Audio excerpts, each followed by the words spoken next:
महाराष्ट्रातील एका छोट्याशा गावात अमोल नावाचा मुलगा राहत होता. गावाच्या बाहेर एक जुना वाडा होता. लोक म्हणायचे की त्या वाड्यात अनेक वर्षापासून कोणी राहत नाही.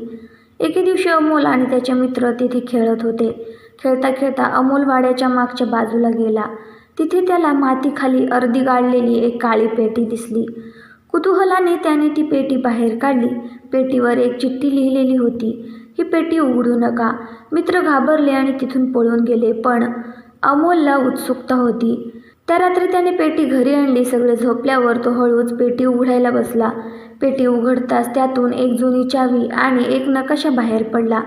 नकाशावर गावाजवळच्या जंगलात एक लाल खूण होती. दुसऱ्या दिवशी अमोल नकाशा घेऊन जंगलात गेला. बराच वेळ शोधल्यानंतर त्याला एका मोठ्या झाडाखाली लोखंडी दरवाजा दिसला. थरथरत्या हातांनी त्याने चावी कुलुपात फिरवली. कर्कश दरवाजा उघडला. आत एक छोटा भूमिगत कक्ष होता. तिथे सोने किंवा खजिना नव्हता, पण अनेक जुनी पुस्तके, फोटो आणि कागदपत्रे होती. एका कागदावर लिहिले होते, हा गावाचा हरवलेला इतिहास आहे. जो याला शोधेल त्याने तो जपावा.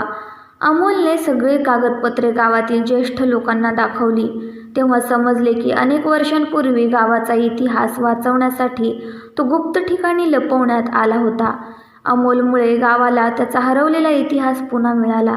पण आजही लोक म्हणतात, त्या जुन्या वाड्याजवळ रात्री कधी कधी काळी पेटी पुन्हा दिसते आणि सकाळ होण्याआधी गायबही होते.